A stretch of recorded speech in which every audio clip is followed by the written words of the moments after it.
está insatisfeito com o governo Lula. Numa reportagem da Folha de São Paulo, Seres Radichi, ele que é da direção nacional do Movimento dos Trabalhadores Rurais Sem Terra, cita como entrave o orçamento limitado do INCRA. Segundo ele, cerca de 140 mil famílias estão acampadas à espera de terra, mas o INCRA não está atendendo às reivindicações do movimento. De que forma que você analisa isso, Mano Ferreira?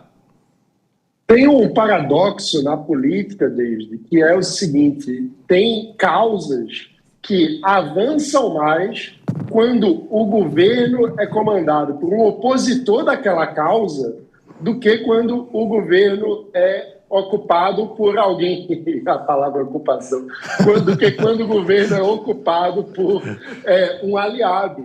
Por quê? Porque, de um ponto de vista da construção de coalizão política, quando você tem um movimento que é totalmente cooptado, que é satélite do grupo político que está no poder, esse movimento vai apoiar o governo independentemente de qualquer política pública efetiva. Há uma interlocução maior. Quando, no caso oposto, há uma distância entre o movimento social e o governo, muitas vezes, até para evitar problemas, o governo cede algumas questões de política pública. Então, quando a gente olha, por exemplo, os números, o governo Fernando Henrique fez mais assentamentos do que o governo Lula. E depois do governo Bolsonaro, nós tivemos um processo de regularização fundiária com concessão de títulos de propriedade, também num volume superior a governos do PT. Então, é muito curioso, porque na prática, governos petistas têm o apoio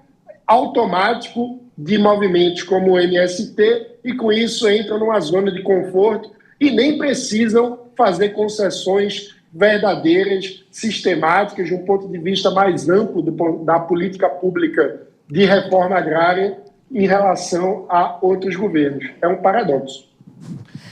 Acho que a Carla Brandão quer... Tem uma pergunta que eu vou te fazer, Mano, até sobre um tema anterior que fala sobre isso.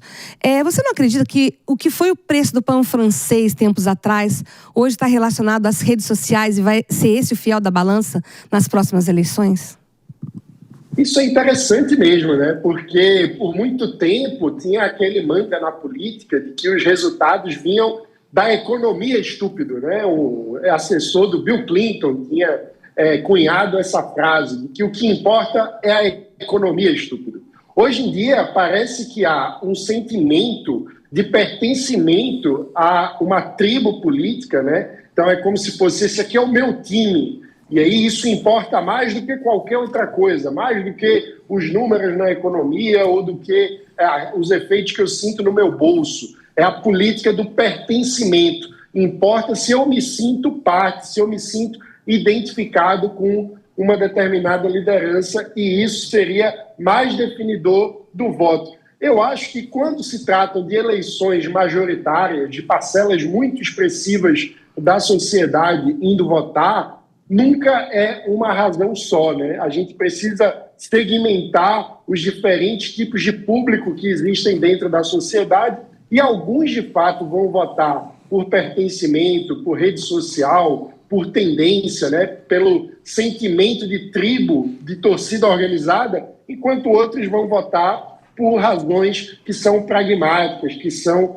um senso de que com esse aqui a minha família vai ter melhores condições econômicas do que com aquele outro. Então eu acho que não há uma razão só para toda a sociedade é dividida em subgrupos e os grupos têm motivações diferentes para o voto.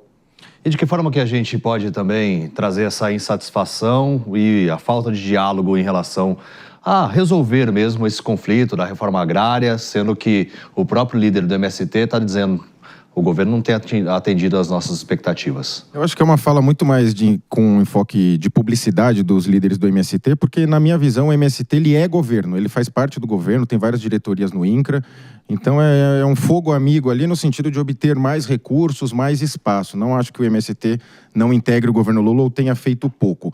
Como bem mencionado, no governo Bolsonaro fez a questão da titulação da terra, que é o que está ao alcance do governo, fornecer a titulação da terra e dar uma infraestrutura. Fez isso no Pontal também, né? Eu sou da região oeste do estado de São Paulo, onde há a maior concentração, então, de assentamentos por ali.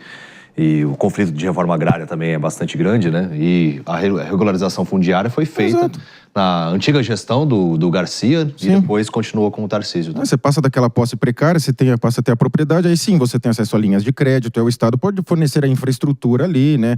Incentivar compradores, né? Abrir mercado para esses produtos, como agora ocorreu na questão do tarifaço, a Apex teve que ir mundo afora buscando novos mercados para os produtos brasileiros. É isso que está ao alcance do governo. Agora, você segura o tema para si. Tanto que eu sempre me desalinho é a questão dos líderes de causa, né? Que o MST tem esses líderes de causa que se pôr um plano na mesa, vamos fazer a reforma agrária hoje, tá aqui uma terra para cada um, acabou.